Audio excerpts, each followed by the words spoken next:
Hey guys, welcome back to my channel. My name is Eva. I am a writing coach, a book editor, and a writer who has been working on her novel for a little bit too long. And I am finally ready to be done with it, to take the next steps. But in order to do that, I have put myself on a 3-month plan, and I have come up with a list of things that I will personally be doing to make sure that I complete my manuscript by the end of August. So I thought that I would share these steps with you in case any of you watching are currently in the process of trying to finish a novel, or perhaps you've just gotten your book idea and you are wanting to kickstart the actual writing or brainstorming process. Let me give you some behind the scenes. The book that I've been working on is a young adult urban fantasy. If I had to describe it to somebody, I would say that it's a mix between Gossip Girl, Pretty Little Liars, and a very high amount of X-Men. So those are typically my comparables whenever somebody's like, what are you actually working on? So I got the initial book idea in a pretty either cliche or a very lucky way. I guess it depends on how you see it. It came to me in a dream. So I had a dream, I woke up, I still remembered it. Typically I don't. So I wrote it down and then I built on top of it, and that is how my story came to be. I completed my first draft during NaNoWriMo, National Novel Writing Month, which is a fun writing challenge that happens every single November. If you've never done it, I really suggest that you look into it and try it. It's so much fun. The draft has been through many versions and iterations, and many changes have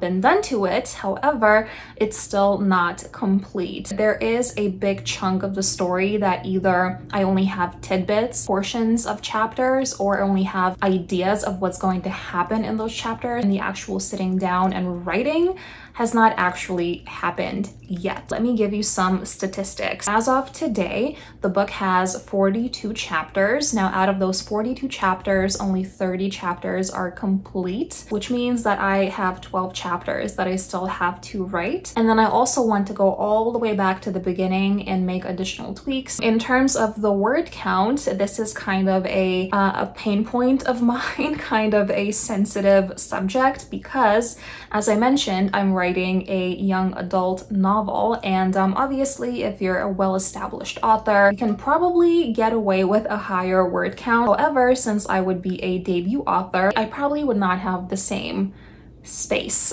in terms of the word count range. Currently, it's sitting at 120,000 words. However, that does not include those 12 chapters that I still have to flesh out and write. So once I write those chapters, if I can also cut back on the word count in certain specific areas, I'm hoping to get it down to 150,000, which I will then have to take an axe to and cut it down even more. So in short, my goals are to finish writing those 12 chapters of my book, and then also give myself some time to go back to the beginning, read the entire manuscript all over again, and do some cleanup and tweaking.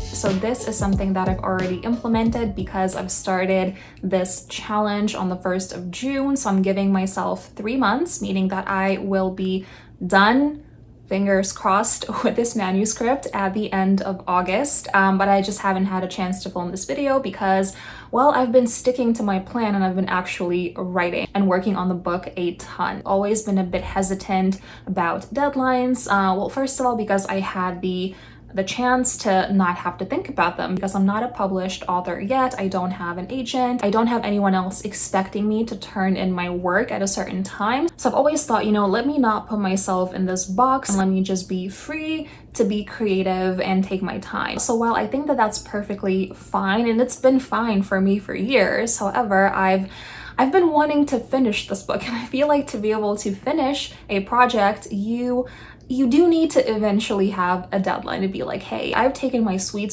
time, but I think it's time for me to really buckle down and, just get to work and get it done. So I think that a great first step for me, and maybe for you as well, would be to set a deadline. Again, mine is going to be the end of August, the last week of August to be specific. And as nervous as I was initially starting this process of writing with a deadline, I think it's actually been working pretty beautifully because I've already written probably close to 10,000 words in the last week, which is pretty great because I've decided that I need to finish 6 chapters in the month of June, 6 chapters in the month of July, and then spend the rest of August, again, just going back and making those additional changes. So far the deadline has been working. It's not as scary as I thought it would be, and I think that that's an amazing first step to take. Step number 2, create a playlist. I've been writing this book for many years, but it's not been very consistent. So sometimes I would get stuck doing something else, like work related or school related, and I would not write for a month or 2 months, maybe even 4 months. You know, that's happened before too. But when I would return to the story, I would sort of feel a bit like a guest, a bit like a stranger. I'm kind of not used to the environment anymore. So to sort of get into the flow and just the atmosphere of the story, what would help me immensely was creating a playlist. So that is what I've done now to really keep me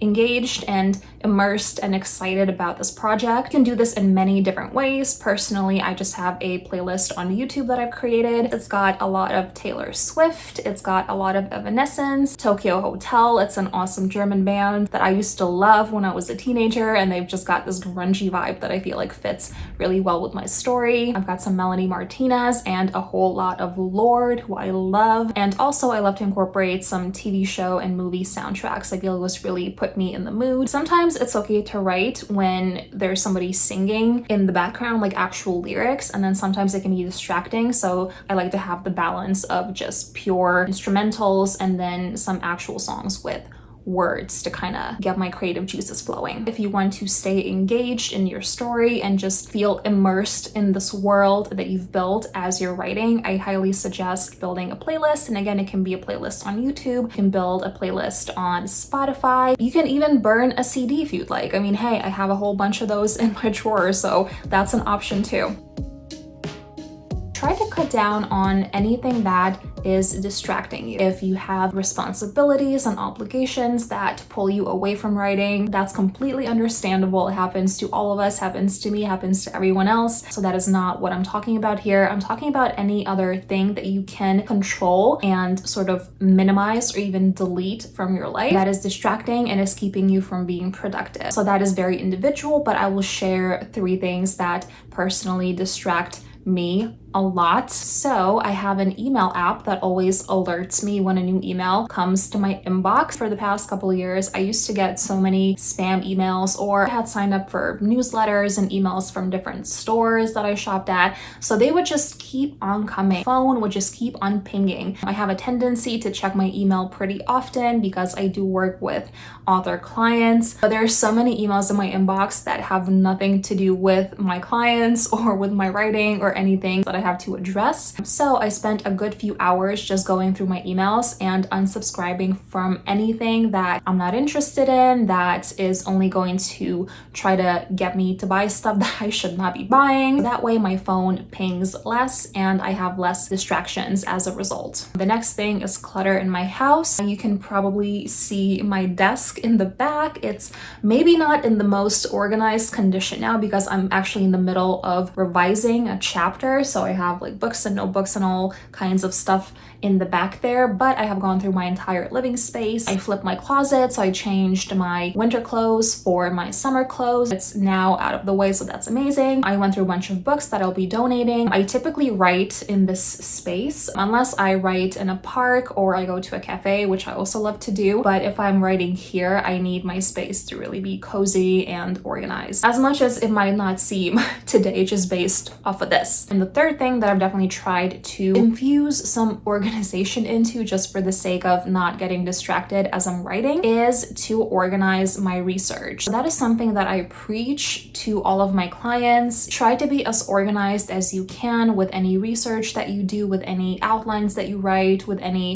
images that you pull from the internet that you're using as inspiration for your stories. Try to keep everything in one place so that when you're sitting down to write, you don't have to go through a million cabinets and drawers and Word documents just to find the stuff that you're looking for. And sometimes it just so happens that I don't take my own advice. And it's hurt me because it's gotten pretty challenging to get all of the little bits and pieces that are written for a variety of different chapters kind of in one place and get it organized. So I've finally taken my own advice and I've organized all of my research. I have a couple of notebooks. Everything is finally where it's supposed to be and it's within arm's reach, which is so handy. So definitely try to eliminate anything that is distracting to you. Organize if you can productively work in a disorganized space, and I think that should really help you to stay motivated and productive.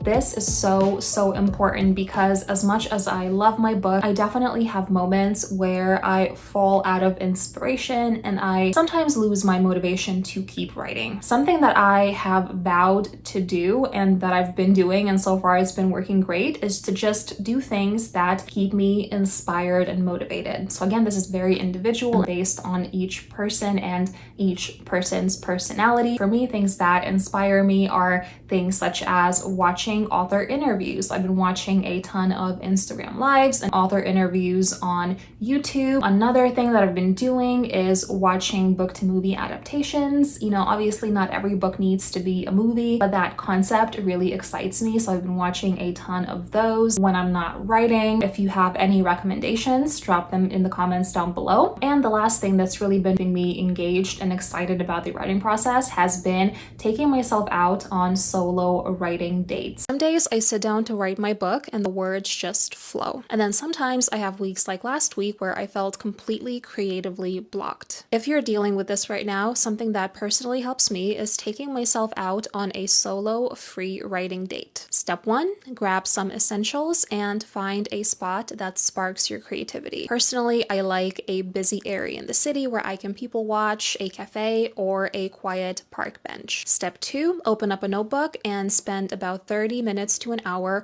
writing about anything that comes to mind. Do you have an alternate ending to your story? Write it down. Do you see an interesting person, a cute puppy, or a cool building nearby? Write about them. Is your main character a Swiftie? If they are, what would they wear to the Eras tour? Write about that too. So while the things that you fill up the pages with might not end up in the actual book, I think that one of the best ways to work through writer's block is to, well, write. So let go, have fun, let me know how your solo free writing date goes in the comments down below, and share this video with your writer friends. It's just been so much fun to give myself the space to spend time, just me and my book, and the change in the environment is such a bonus, especially now that the weather is nice, sunny, it's warm. So sitting in a park or going to an outdoor cafe is just such a treat. If you haven't tried out a solo writing date, I think that you really should.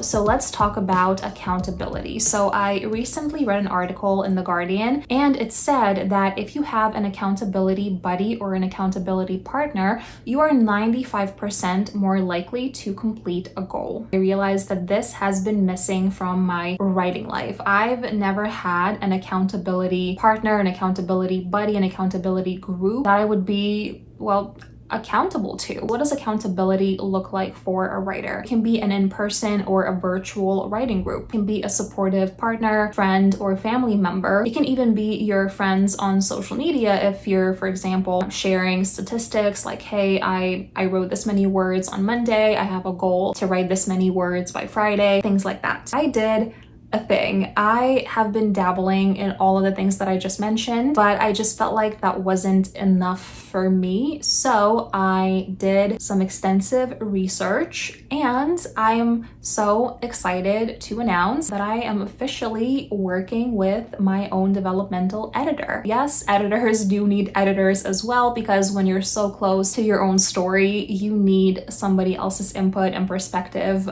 just to make the book as good as it can possibly be. I'm so excited. I signed the contract and paid the initial fee today. Today is June 7th, so that kind of goes all the way back to my deadline because I have committed to submitting my completed manuscript to my editor on or before August 26th. That is going to be the big day, and that then goes back to the accountability aspect because now I have an editor who has cleared out that chunk of time in their schedule, who is waiting for me to submit my work, and who is excited to analyze it, to review it, and then to give me feedback. Honestly, as scary and kind of nerve-wracking as that step was, because I haven't shared my book with anyone before, she's going to be the first one to see it and to read it. It's finally making this entire process of trying to move into the querying stage so much more real and tangible, and it's so much fun. So I'm definitely hoping to document this entire process. Maybe I'll do some weekly vlogs or monthly vlogs just to kind of update you on how everything's going, and hopefully you'll be able to find some tips and motivation and inspiration in these videos in case you have a work in progress of your own that you're trying to tackle and maybe even finish. So wish me luck. I wish you luck if you're currently working on anything as well. I would love to know what you're working on and any roadblocks that you're running into so we can all support each other in the comments. Thank you so much for watching this video, and I will see you in my next one.